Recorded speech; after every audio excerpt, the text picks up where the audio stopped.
Welcome investors and learner. Welcome to the another session of ratio analysis. यहाँ पे हम की रेशियोज के ऊपर डिस्कशन करेंगे।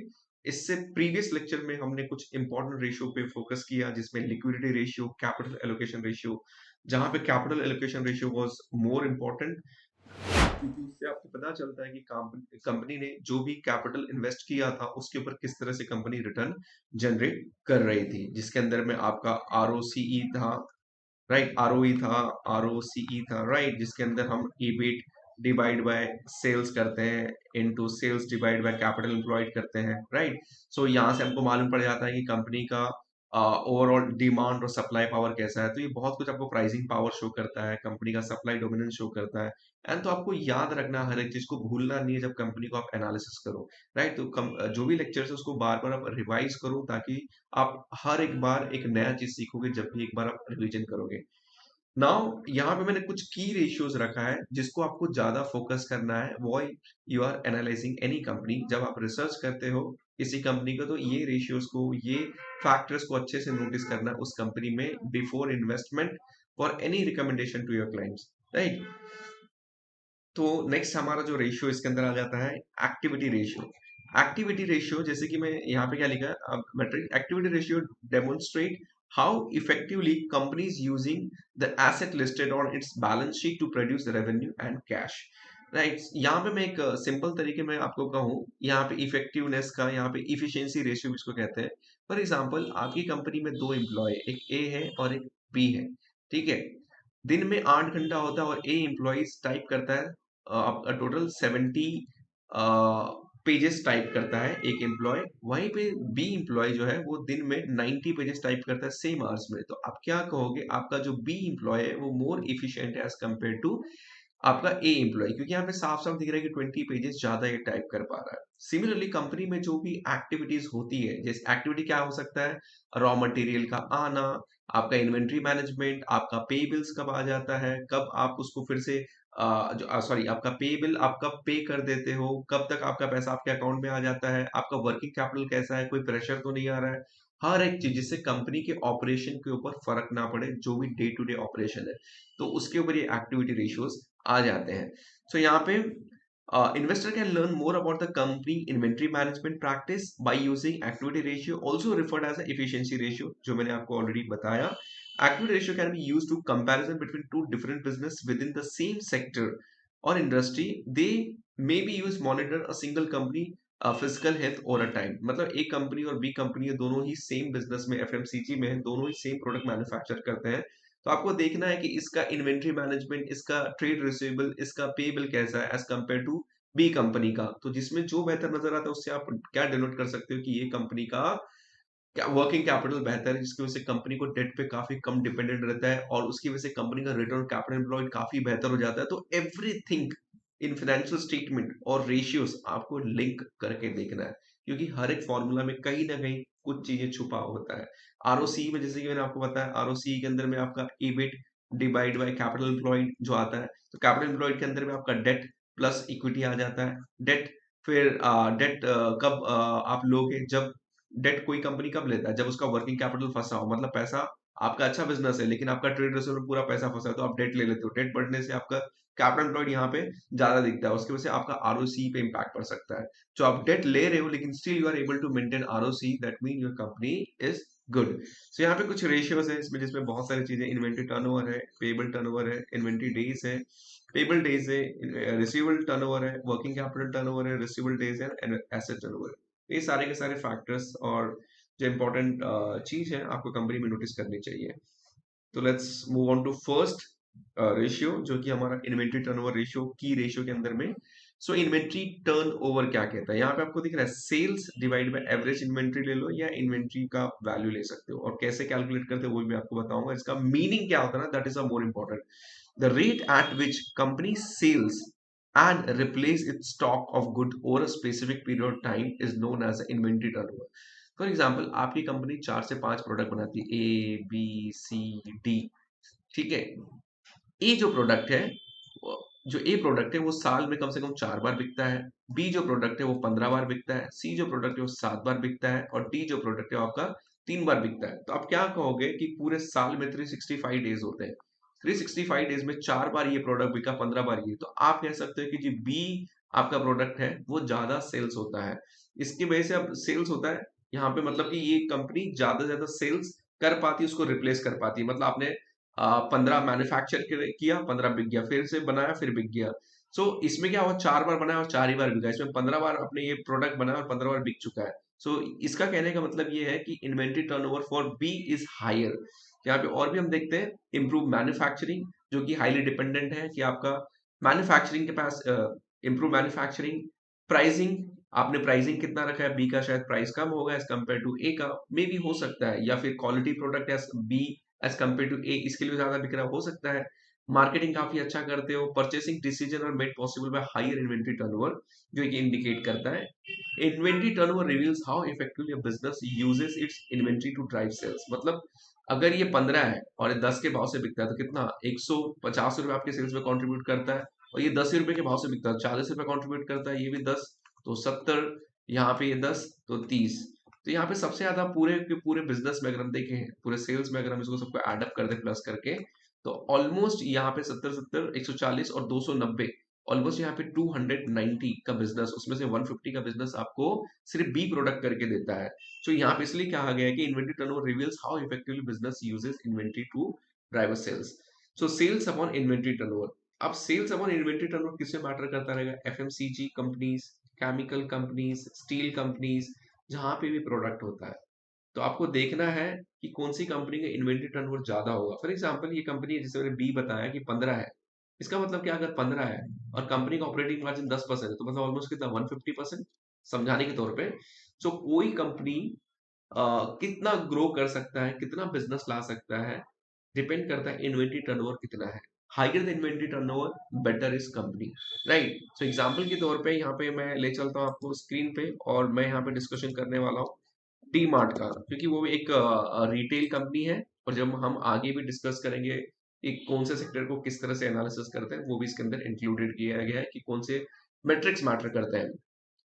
तो एवेन्यू सुपरमार्ट का यहाँ पे इन्वेंट्री टर्नओवर कितना है, 12.3, ऑपरेटिंग मार्जिन 15% 8% के आसपास है, 8.25% के आसपास है।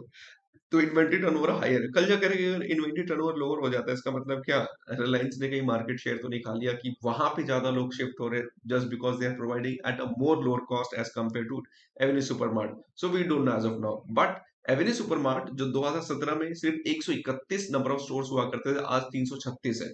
So that is how they are continuously growing in large cap space. This is the company I like, which are highly dependent on number of stores adding on, और ये जो पर कैपिटा कंजम्पशन वो भी grow होगा, तो this company is likely to benefit in long run also. यहाँ से हमको ये इंडिकेशन मिलता है। इन्वेंट्री टर्नओवर जैसे कि सेल्स अपॉन आपका जो इन्वेंट्री आ जाता है वो आपको लेना है, तो कहाँ जाना पड़ेगा आपको सेल्स के लिए। सेल्स कितना है इस कंपनी का, यहाँ पे 42,840 करोड़।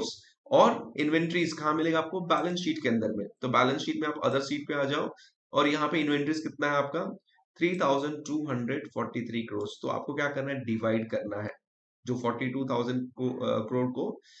लेट्स सी कैलसी लेते हैं, कैलकुलेटर।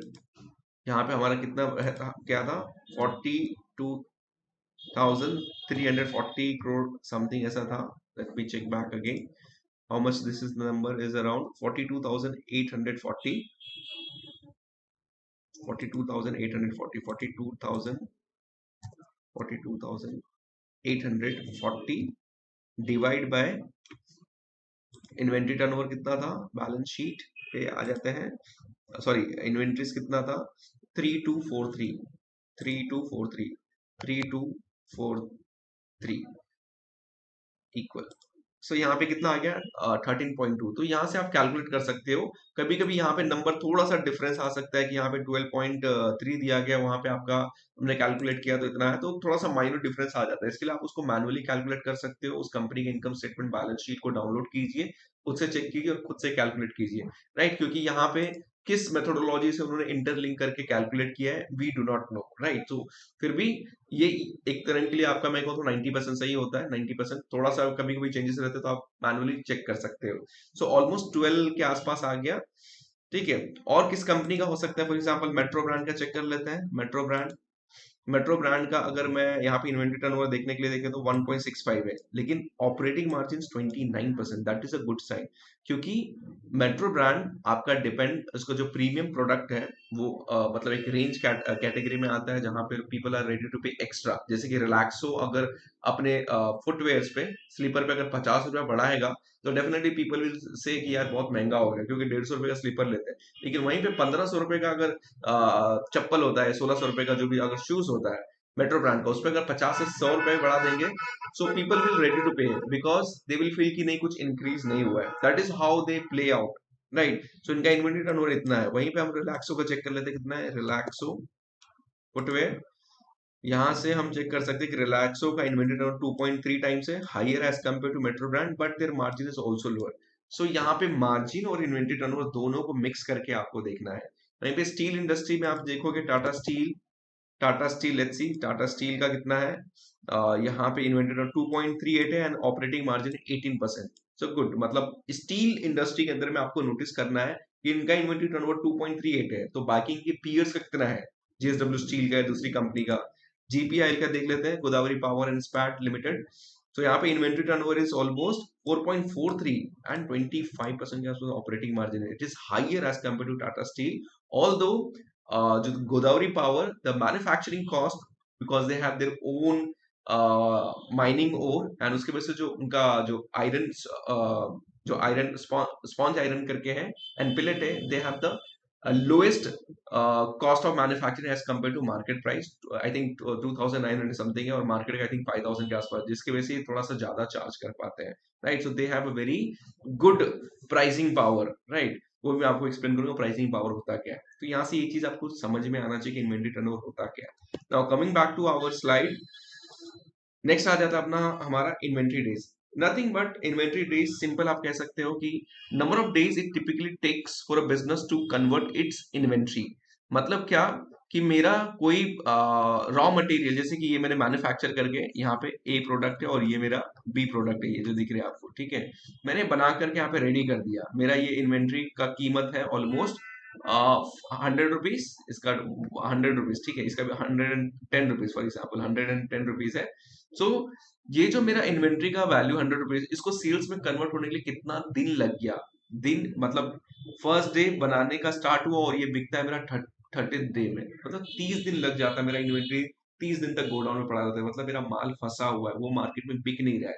तो you should have some kind of moat in a business, कि आप ऐसे प्रोडक्ट्स बनाओ जो मार्केट के अंदर में अवेलेबल ना हो। आप ऐसे क्वालिटी प्रोवाइड करो जो और आपकी कॉम्पिटिटर्स प्रोवाइड नहीं कर रहे।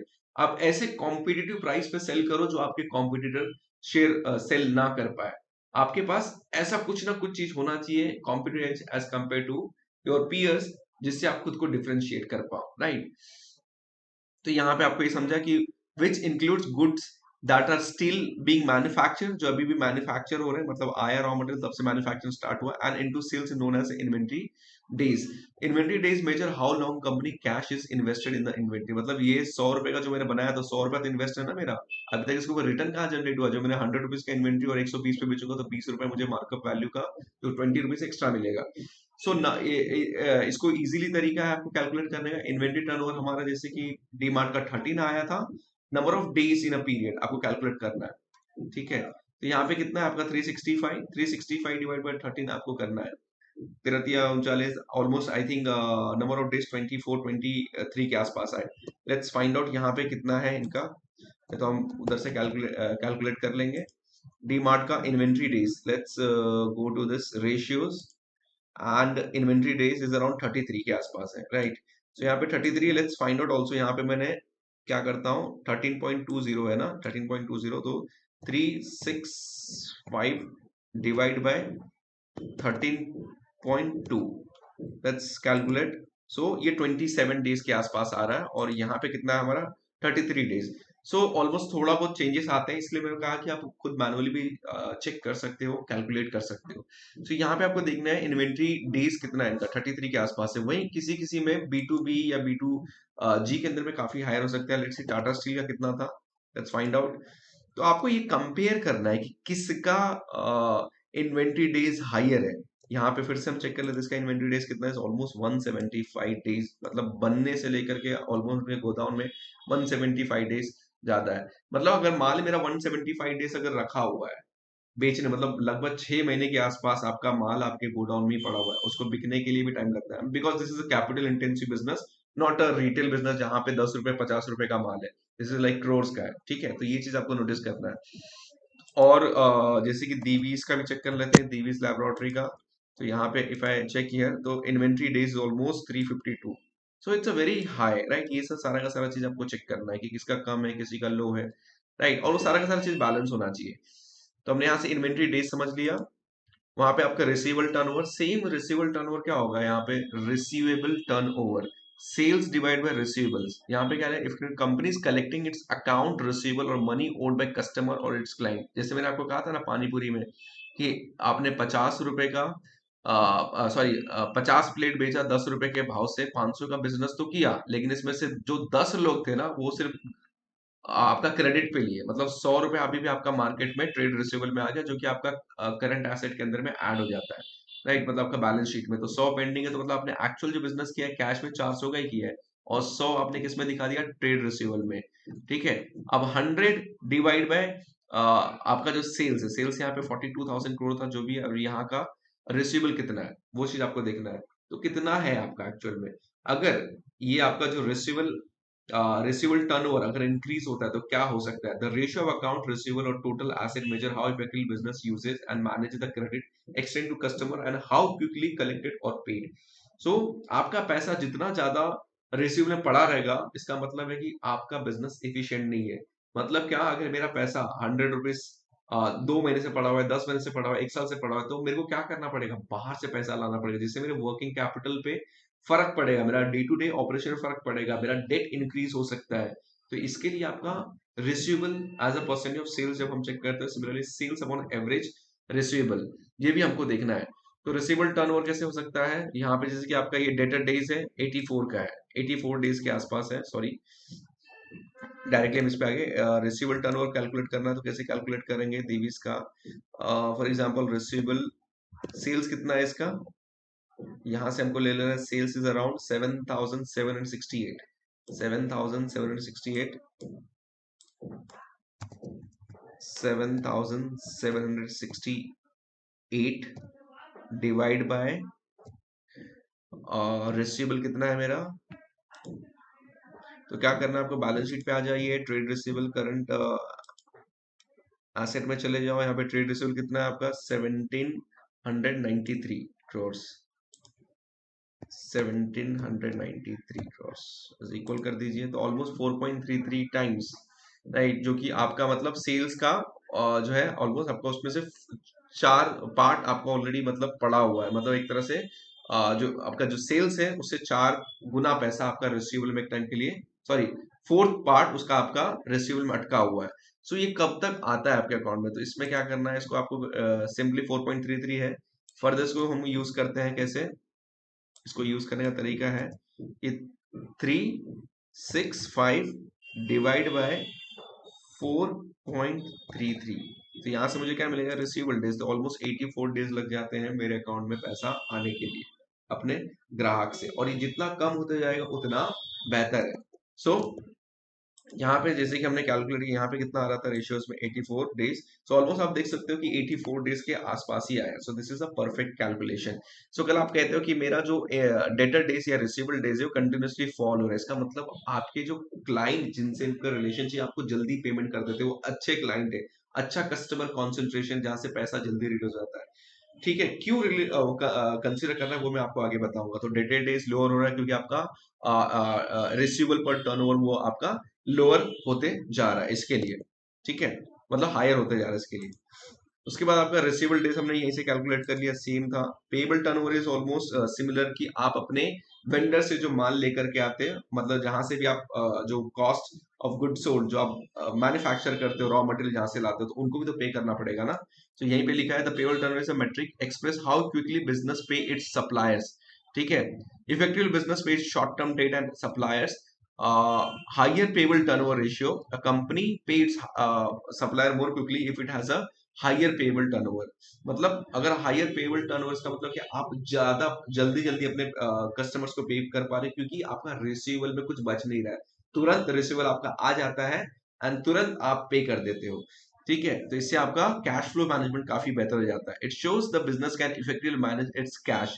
मतलब अगर आपका पेएबल टर्नओवर, मतलब मैं ज्यादा, मतलब पैसा मेरा जो भी था मार्केट में अटका हुआ था, अब वो अटकता नहीं, पैसा तुरंत आ जाता है, फिर मैं अपने वेंडर्स को, सप्लायर्स को पे कर देता हूँ, जिससे हमारा जो साइकिल है वो काफी बेहतर चलता है। Right, so same nothing but pay closing payable divide by cost of goods sold. Similarly तो आप पेएबल कितना अमाउंट है, trade payable divide by cost of goods sold ले लो, इनटू 365 मल्टीप्लाई करोगे तो ये मिल जाएगा।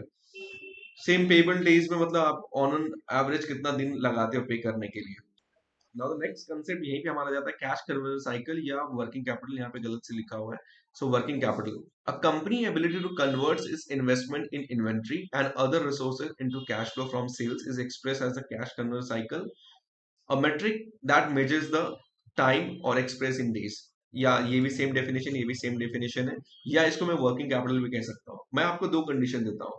आपकी कंपनी है, दो कंपनी है ए और बी, ठीक है, इनका रिसीवेबल ले लेते हैं। इसका फॉर्मूला आप देख रहे हो यहाँ पे, inventory days plus inventory receivable minus days payable, ये कैश कन्वर्जन साइकिल है। ठीक है, मतलब कितना time on an average convert हो जाता है, वर्किंग कैपिटल डेज पे आप इसको कंसिडर कर सकते हो। तो यहाँ पे मैं आपको वर्किंग कैपिटल समझा देता हूँ कि ट्रेड रिसीवेबल फॉर एग्जांपल इस कंपनी का 100 रुपीज का ट्रेड है, रिसीवेबल पड़ा हुआ है, 40 रुपीज का इन्वेंट्री पड़ा हुआ है, एंड ट्रेड पेबल आपका 20 है। तो ऑलमोस्ट ये कितना आंसर आ जाता है, 40 माइनस 20, 120, तो टोटल ये 120 आ जाता है। बी केस में क्या होता है, आपका ट्रेड रिसीवेबल सिर्फ 20 पड़ा हुआ है, इन्वेंट्री अभी भी 40 है, एंड आपका इन्वेंट्री, सॉरी, पेएबल जो है वो 20 है, तो ऑलमोस्ट यहाँ पे कितना आता है, 40। So sometime it can be negative also. तो यहाँ पे मेरा बी बेटर है एज कम्पेयर टू ए, क्योंकि यहाँ मेरा पैसा बहुत अटक रहा है। राइट, मेरा पैसा इन्वेंट्री फंसा हुआ है, रिसीवर में फंसा हुआ है, लेकिन इन यहाँ के केस में क्या हो रहा है, मेरा पैसा तुरंत आ जा रहा है, 100 नहीं, ऑलमोस्ट देखो तो यहाँ पे 80% मेरा पैसा नहीं फंस रहा है, 20 बचा है। यहाँ पे इन्वेंट्रीज उतना ही रहता है, ऑन एन एवरेज वो चल जाता है। So here my cash conversion cycle is better as compared to a company, so I will always look at a B company। ठीक है, और भी बहुत सारे चीजें देखने पड़ते हैं कंपनी के अंदर में। तो यहां से हमने ये समझा कि वर्किंग कैपिटल बहुत मैटर करता है। वर्किंग कैपिटल, इसको लिंक कैसे कर सकते हो वर्किंग कैपिटल को, मैं यहाँ पे फॉर्मूला लिख देता हूँ। ट्रेड रिसीवेबल आपका इन्वेंट्री माइनस आपका पेएबल। ठीक है, अब सोचिए वर्किंग कैपिटल बेसिकली आपका डे टू डे ऑपरेशन या current asset management, current liability भी कर सकते हैं, लेकिन मोस्टली ये यूज किया जाता है नेट वर्किंग कैपिटल के अंदर में। तो यहाँ पे मेरा ट्रेड रिसीवेबल अगर बहुत बढ़ते जाता है, ट्रेड रिसीवेबल डेज भी, ये भी अगर यहाँ पे देखिए ये बढ़ता जाता है, तो प्रॉब्लम क्या हो सकता है मेरा, मुझे डेट लाना पड़ेगा। डेट लाना पड़ेगा जिससे मैं अपना ट्रेड रिसीवेबल जो है, ताकि मैं जो अपने सप्लायर उनको पे कर सकूं, ताकि जो मेरा डे टू डे ऑपरेशन उसको मीट कर सकूं। उसकी वजह से मेरा वर्किंग कैपिटल क्या होगा, इंक्रीज हो जाएगा। राइट, वर्किंग कैपिटल इंक्रीज हो जाएगा, इसका मतलब because of debt increase, debt increase हो जाएगा, मतलब क्या, आरओसी में आपका कैपिटल एलोकेशन जो है वो क्या है आपका, EBIT divide by capital employed. Capital employed का कंपोनेंट क्या है आपका, डेट प्लस इक्विटी।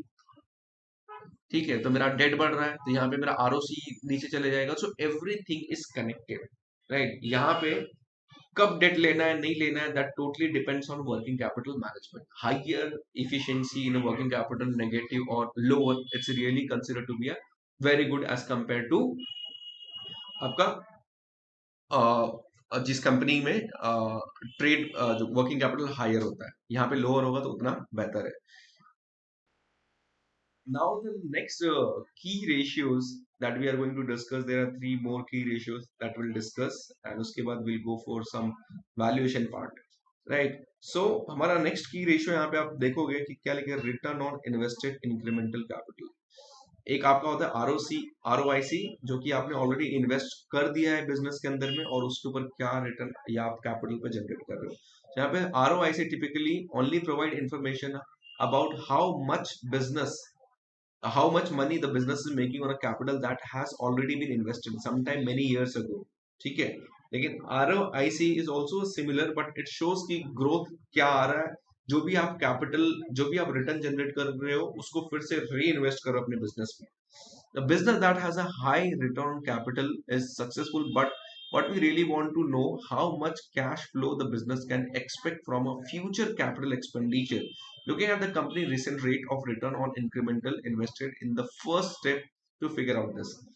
तो यहाँ पे आप देखोगे कि रिटर्न ऑन इन्वेस्टेड कैपिटल का दो है यहाँ पे, पैट अपॉन सेल्स लिखा हुआ है, दूसरा sales upon net fix asset plus net working capital.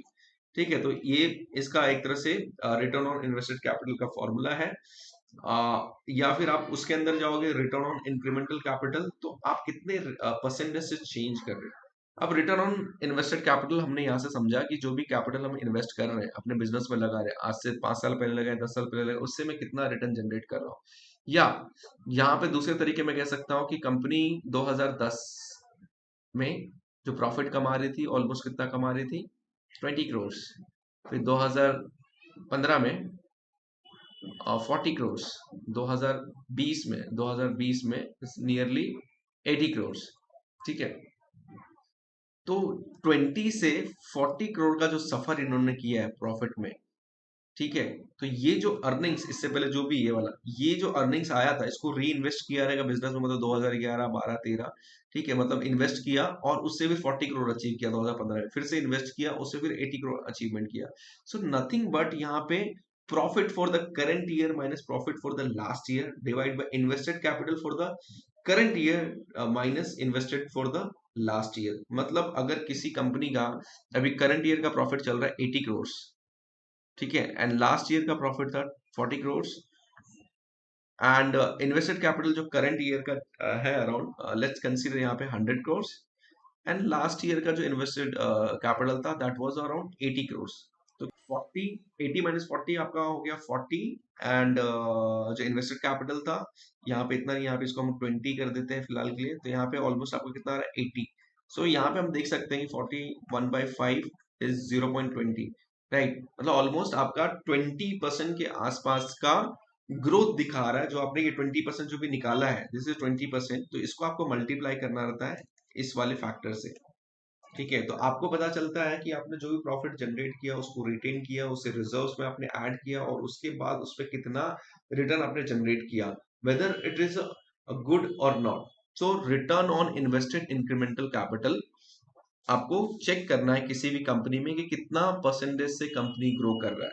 अब यहाँ पे तो डायरेक्टली नहीं दिया, फॉर एग्जांपल डीवीज का आप यहाँ पे कंसीडर कर सकते हैं, दूसरी कंपनीज का यहाँ पे आरओसी परसेंट दिखा देता है। ठीक है, अब यहाँ पे हम एक कंपोनेंट लेते हैं कि आरओसी का परसेंटेज ऑलवेज रियली गुड, मतलब रिटर्न कैपिटल एम्प्लॉयड काफी बेहतर है, राइट। अब ये कंपनी ने जो दीवीज लैब है वो से जो प्रॉफिट जो बना रही थी, मतलब जो भी यहाँ पे था, जो मतलब ये जो कैपिटल है, नेट प्रॉफिट जो बचा इसको री इन्वेस्ट कर रहे हैं। या सबसे बेस्ट एग्जांपल में दिखा दूं आपको SRF. Why SRF? Because SRF was using one of the segments net profit to invest back into their business to grow their chemical segment, right. तो यहाँ पे मैं बेस्ट यहाँ पे कैलकुलेट नहीं करेंगे, लेकिन मैं आपको यहाँ पे प्रोडक्ट सेगमेंट दिखा देता हूँ। तो इनका एक केमिकल एंड पॉलीमर का बिजनेस है, डू यू सी, दूसरा पैकेजिंग फिल्म्स का एंड टेक्निकल टेक्सटाइल का है। टेक्निकल टेक्सटाइल का है, ये क्वार्टरली में आ गया, हम ईयरली में आ जाते हैं, यहाँ पे लेते हैं, तो यहाँ पे ले लेते हैं। तो केमिकल में ऑलमोस्ट 1200 करोड़ का बिजनेस था 2012 में पैकेजिंग फिल्म में ऑलमोस्ट 660 करोड़ का बिजनेस था, एंड टेक्निकल टेक्सटाइल 2000 करोड़ का बिजनेस था। उस टाइम पे आप देखते हो कि इसका ऑलमोस्ट ये 60% ही केमिकल था, बाकी का ज्यादातर परसेंट बिजनेस आपका टेक्निकल टेक्सटाइल से आता है। ओवर द पीरियड ये जो सेगमेंट है टेक्निकल टेक्सटाइल का एक तरह से कांस्टेंट रहा, and this money 1800 crore 2000 crore it was reinvested back into their business to grow the chemical and packaging film। तो यहाँ पे आप केमिकल का बिजनेस देखो सब्सटेंशियली ग्रो हुआ है, कहाँ 1200 करोड़ से 7000 crore, and packaging film business 606 crore से 60 करोड़ से लेकर 5000 crore. So this money was reinvested back into their business. तो दिस इज हाउ देयर जो भी कैपिटल था वो फिर से री इन्वेस्ट करते थे, जो भी प्रॉफिट जनरेट करते थे पैकेजिंग टेक्निकल टेक्सटाइल के बिजनेस से, जो भी ये पैसा जो भी ये बिजनेस जनरेट करते थे नेट प्रॉफिट, उसको फिर से इन्वेस्ट बैक करते थे। तो यू विल सी यहाँ पे जो कैपिटल आरओसी है आ गया, कैपिटल एम्प्लॉयड किसके अंदर में सबसे ज्यादा हायर किया है, तो आप देखो यहाँ पे कैपिटल एम्प्लॉयड सबसे ज्यादा इस सेगमेंट के अंदर किया गया है, और ये सेगमेंट में कोई भी कैपिटल एम्प्लॉयड ज्यादा नहीं किया गया, इसको उल्टा री इन्वेस्ट किया गया इसके अंदर में, जिससे इनका जो ग्रोथ हमको नजर आ रहा है वो सेल्स के टर्म में नजर आ रहा है। That we can also identify from CWIP, जहां पे कंपनी का फिक्स एसेट 2000 करोड़ था, that has grown to 4000 crore in next 4 years, and due to which company का सेल्स हैज इंक्रीज। और ये कहाँ से आया, ये पैसा कहाँ से आया? ये पैसा आपका जो कंपनी रिटेन किया उससे ही आया। यहाँ पे आपको दिखाई देगा बोरोइंग में कोई इतना ऑलमोस्ट लगभग 2500 2000 करोड़ के आसपास का, 2400 करोड़ के आसपास का, ये तो बोरोइंग से कंपनी ने कंपनी को ग्रो नहीं किया। They mostly use their internal accruals जो कि जनरेट हुआ आपका टेक्निकल टेक्सटाइल से, एंड दैट हैज बीन री invested back into grow their business of chemical segment. तो ये आप यहाँ से कंसीडर कर सकते हो कि long term borrowing and short term borrowing, almost आप देखो यहाँ पे long term borrowing nothing always falling, right? Always it is like 1000 1700 crore, 1900 crore, 1400 crore. So इन्होंने ज्यादा बोरोइंग पर डिपेंडेंट होकर के नहीं किया, उनका जो एक सेगमेंट था उसको यूज करके वो अपना री इन्वेस्ट कर रहे थे। So higher the ROC percentage, higher the ROIC percentage, it's a good company.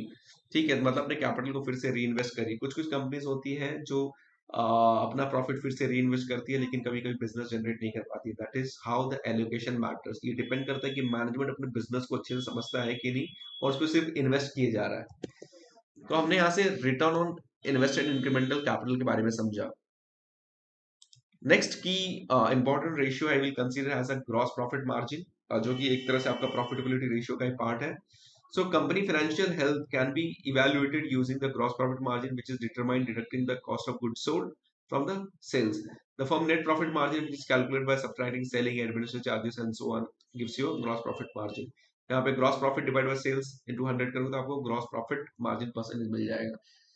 यहाँ पे ग्रॉस प्रॉफिट मार्जिन अगर हाइयर हो, मतलब OPM परसेंटेज अगर हाइयर हो, इफ इट इज हाइयर, इसका मतलब कंपनी के पास डिमांड पावर है। That is a demand power. इसके अंदर आपका प्राइसिंग पावर आप कर सकते हो। They have some kind of monopoly है। They might have product mix काफी बेहतर है, राइट? तो यहाँ से higher gross profit margin indicates a company is really have some kind of mode from demand perspective in the market. तो आ जाते हैं हमारे स्क्रीन पे, यहाँ पे हम दीवीज लैबोरेटरी का ही देख लेंगे। तो इनका जो प्रॉफिट एंड लॉस स्टेटमेंट में आ जाते हैं, एंड ऑपरेटिंग मार्जिन आप देखो, इस कंपनी का operating margin is really higher. That means the company has a pricing power in the market, right? Almost like 40-30% के आसपास का operating margin is not a small number, it's a very big number in a manufacturing space, जहां पे ये company API और CDMO में deal करता है। So it's a very notable that company has a some bargaining power, some demand power, or some kind of moat where other players do not have. इसको ही हम अगर हम दूसरे पेयर से कंपेयर करते हैं, let's say Suven pharmaceutical, let's find out कि इनका कितना है। इनका भी that is also have a very higher operating margin, right? और कंपनी का चेक कर लेते हैं, for example let's find out some GPIL, let's see कितना है GPIL का ऑपरेटिंग मार्जिन। तो you need to find out consistency है कि नहीं, basically. So we see that बीच में थोड़ा सा हाई हो गया था, no doubt it is coming back to again 20% के आसपास का। सो इट इज बेसिकली 2 साल में तो हायर था, लेकिन 20% के आसपास है। और एक कंपनी लेते हैं Elecon engineering. So they are into gear box manufacturing. So इनका अगर हम देखेंगे, so now it is operating margin is expanding. So यहाँ पे साफ साफ दिखाई दे रहा है कि there is some kind of demand in the market, because Elecon Engineering operates into power segment, into cement, basically provides gearbox to power segment, जहाँ पे 3 थर्मल पावर और आने वाले हैं। They provide gear box manufacturing to cement industry, जहाँ पे cement में बहुत सारी company they are increasing their capacity. They are also dealing into sugar company, जहाँ पे ethanol production grow हो रहा है। They are into renewables, so definitely there is a gearbox का demand in the market, due to which we are able to see and operating margin is expanding. तो ये सारे कुछ factors होते हैं जब आप gross profit margin को देखते हो। Pricing power हो गया, demand हो गया, suddenly industry में tailwind दिखाई दे रहा है, due to which the company's operating margin started improving and expanding. So this was a gross profit margin, basically मैंने इसको डिकोड किया अपने टर्म में। लास्ट यहाँ पे हम डिस्कस करेंगे फाइनेंशियल लेवरेज।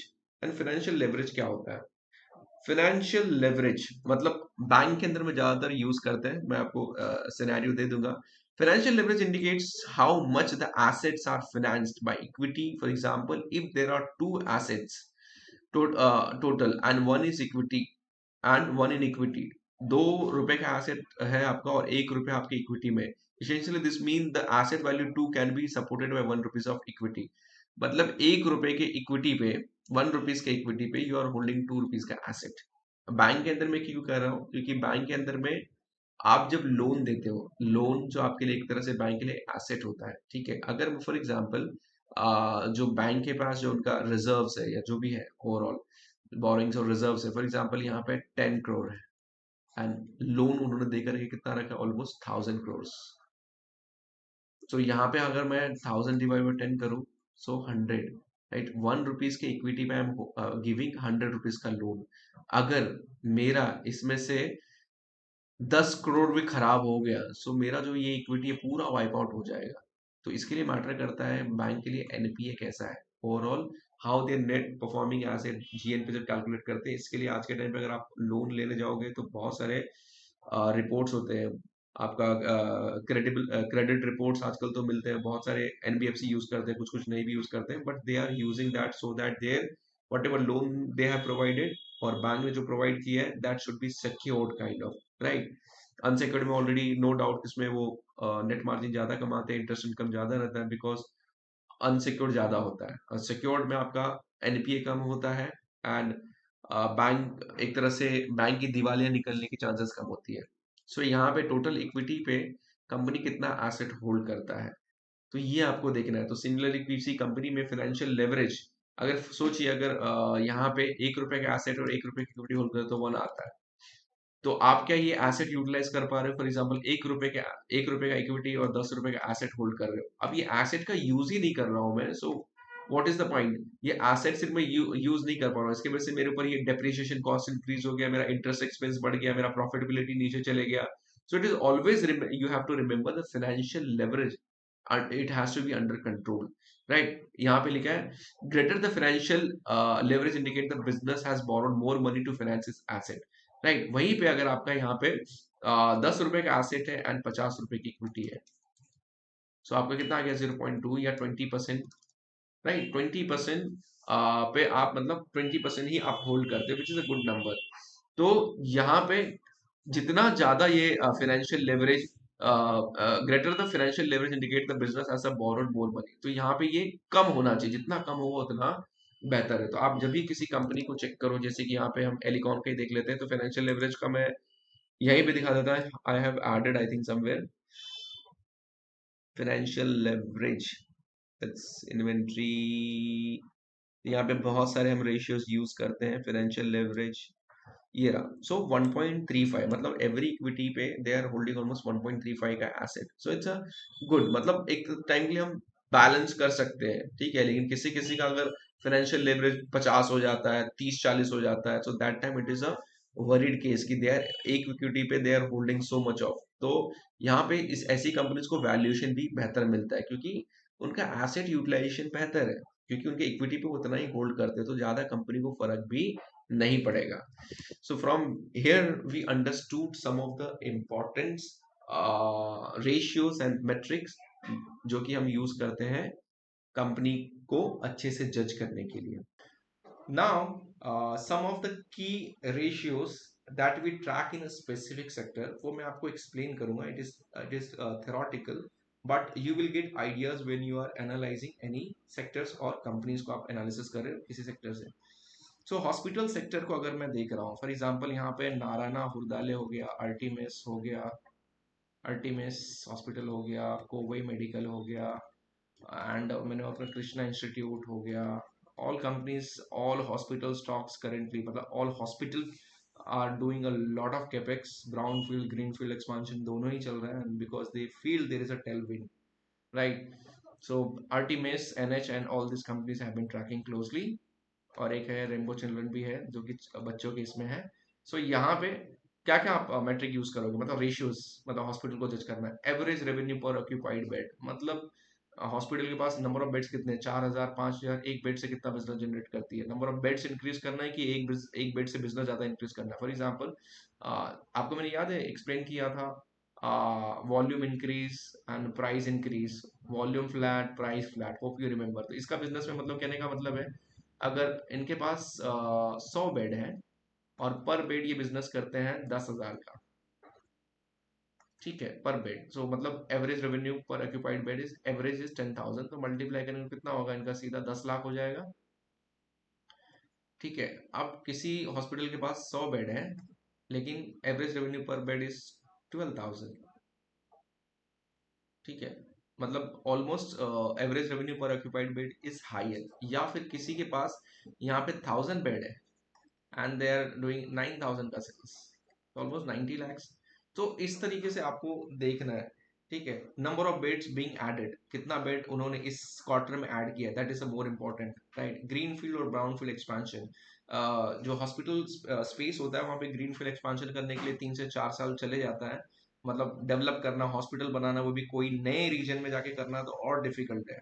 ठीक है, जैसे कि कोवे मेडिकल अभी के टाइम पे चेन्नई साइड में, अगर वो कल जाकर के बाहर निकलता है कहीं और जाकर के मुंबई में आकर के वो अपना स्टैब्लिश करना चाहता है, so nobody will recognise that hospital, और उसको फिर ग्रीन फील्ड एक्सपेंशन में कंसिडर करेंगे, उसको ग्रो होने में भी टाइम लगेगा। But if Narayana Hrudayalaya which is already present across India and they start opening somewhere else, so people will know, right, Apollo hospital people will know, right. ये चीज आपको देखना है। ब्राउन फील्ड एक्सपांशन मतलब कर रहा है जो एग्जिस्टिंग है अपने एरिया में ही कहीं पे नजदीक में कर रहा है, तो वहां पे ब्रेक इवन भी थोड़ा कम रहेगा, right? Return on capital employed, the hospital effectiveness returning a profit on the money used to fund its operations। इसमें ये भी चेक करते हैं थेरेपी और स्पेशलिटी फोकस, मतलब क्या हार्ट का फोकस करते हैं या कार्डियक पे फोकस करते हैं, सॉरी हार्ट और कार्डियक एक ही इसके अंदर ही आता है, या फिर आपका डर्मेटोलॉजी में है, या मल्टी स्पेशलिटी में, सुपर स्पेशलिटी में है, बच्चों के इसमें है, राइट। एनी मतलब डिफरेंट डिफरेंट एरियाज होते हैं, थेरेपी होते हैं जहाँ पे ट्रीटमेंट चलता है। And price to cash flow, EV to EBITDA by, ये मैं आगे डिस्कस करूंगा। तो ये सब चीजें जिससे हम उसको जज करते हैं हॉस्पिटल स्पेस को। बिल्डिंग मटेरियल कंपनीज हैं जैसे कि सीमेंट हो गया, तो सेक्टर एक्सपोजर कहाँ पे इनका डिपेंडेंट है ज्यादा से ज्यादा, राइट। वॉल्यूम ग्रोथ रेट, यहाँ पे वॉल्यूम मैटर करता है, कितने वॉल्यूम में आप बेच रहे हो, 10 lakh ton, 20 lakh ton, 50 lakh ton, focus और टू डाइवर्सिफाइड, वो चीज देखना है। नंबर ऑफ डिस्ट्रीब्यूटर कितने पूरे क्रॉस इंडिया में कि सिर्फ एक ही स्टेट में, अनऑर्गेनाइज कंपटीशन कितना है, कोई ऐसा प्रोडक्ट जो बना रहे हो जो कमोडिटी बेस्ड है तो और प्लेयर भी मैन्युफैक्चर कर सकते हैं, नंबर ऑफ प्लेयर्स कितने हैं। उसके बाद आपका क्यू एस आर, या जैसे कि आपका आर बी हो गया, क्यू एस जो कंपनीज है, Q S R, burger king हो गया, ये सब हो गया। सो यहाँ पे सेम स्टोर सेल्स ग्रोथ कितना है, मतलब अगर डी मार्ट के बिजनेस को ग्रो करना है जो कि एक लार्ज कैप कंपनी है, सो इट इज टोटली डिपेंड कि एक टाइम 2017 में आई थिंक 131 स्टोर था, 2021 में that reach to around 231 and now is around 336, क्योंकि रिसेंटली मैंने पढ़ा था।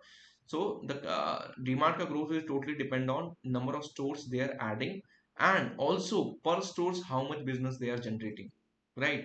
ऐसा ना हो कि सिर्फ स्टोर ऐड करें और बिजनेस स्टोर से आ ही नहीं रहा है, राइट। सेल्स पर स्टोर कितना है, नंबर ऑफ स्टोर्स बिंग कितना ऐड कर रहे हैं, कंपनी का फॉर्मेट क्या है, यहाँ पे format risk that has chosen while talking the competitive environment, market saturation, shifting consumer behavior, preferences, number of billing और footfalls growth। तो ये इस तरीके से आपको देखना है, दीज आर द रेशियोज और these are the basically metrics. ये कंपनी ही अपने रिपोर्ट्स के अंदर दे देती है कि हमारा स्टोर ग्रोथ कितना हो रहा है, पर स्टोर से हम कितना बिजनेस जनरेट कर रहे हैं, एंड कितना बिलिंग्स होता है, कितने लोग एक्चुअली उस मॉल के अंदर आते हैं, हमारे शोरूम में आते हैं, उससे कितना बिजनेस जनरेट होता है, और कितने लोग सिर्फ ऐसे ही चले जाते हैं, right. This is how for a different sector और इंडस्ट्री के लिए आप अलग तरीके से एनालिसिस कर पाओगे। ऑटो एंसिलरीज में है तो परसेंटेज ऑफ मिक्स, मतलब इलेक्ट्रिकल व्हीकल से कितना बिजनेस आ रहा है, आईसी इंजन से कितना आ रहा है, कोई पैसेंजर व्हीकल, टू व्हीलर और कमर्शियल व्हीकल में क्या वो बिजनेस काफी हाईली डिपेंडेंट है, कमर्शियल व्हीकल जहाँ पे सेल्स का वॉल्यूम शायद कम होता है, लेकिन अभी के टाइम पे कमर्शियल व्हीकल में आपको वॉल्यूम थोड़ा ज्यादा दिखाई देगा because of infrastructure growth story.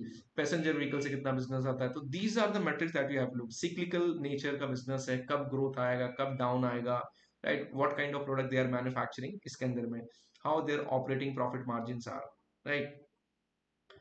उसके बाद केमिकल में है तो क्या वो बल्क केमिकल्स में है कि स्पेशलिटी केमिकल्स में, ये मैट्रिक्स आपको देखना है एज अ परसेंटेज। मतलब 30 रुपीज आपका स्पेशलिटी से आता है, 70 रुपए आपका कहाँ से आता है, बल्क केमिकल से आता है। तो ये सारा का सारा दिखना चाहिए कि ये प्रीमियम प्रोडक्ट में डील करते हैं। Manufacturing scale versus limited player. तो मैन्युफैक्चरिंग आप स्केल कितना बड़ा कर सकते हो, बल्क में प्रोड्यूस कर सकते हो क्या, ग्रॉस मार्जिन ऑपरेटिंग मार्जिन का विजिबिलिटी है कि नहीं, कैपेक्स और नेट ब्लॉक्स कितना है, राइट। कॉन्ट्रैक्टेड बेस्ड बिजनेस या फिर स्पॉट सेलिंग कितना है, या सब्सक्रिप्शन बेस्ड सेलिंग कितना है, एंड यूजर इंडस्ट्री कौन कौन से है। तो these are the following stuff, मतलब एग्रोकेमिकल पे डिपेंड हो, पेंट पे हो, रबर पे हो, ऑटोमेटिव पे हो, कहाँ पे हो बेसिकली। तो ये सारा का सारा चीज आपको रेशियोज का बनाना है उस टाइम पे जब आप उस बिजनेस को स्टडी करोगे। Capital goods again, white goods में ये सब में आता है, ऑर्डर बुक्स कितना है, एलिकॉन इंजीनियरिंग, सुप्राजीत इंजीनियरिंग, ये सब these are into capital goods. आपका आर के फोर्जिंग ये सब हो गया। कंज्यूमर वर्सेस वन टाइम, या आपने एक बार बना दिया यूज कर लेते उसके बाद फिर से नया खरीदना पड़ेगा, तो रिप्लेसमेंट मार्केट या आफ्टर मार्केट अवेलेबल है कि नहीं, मार्जिन कितना है।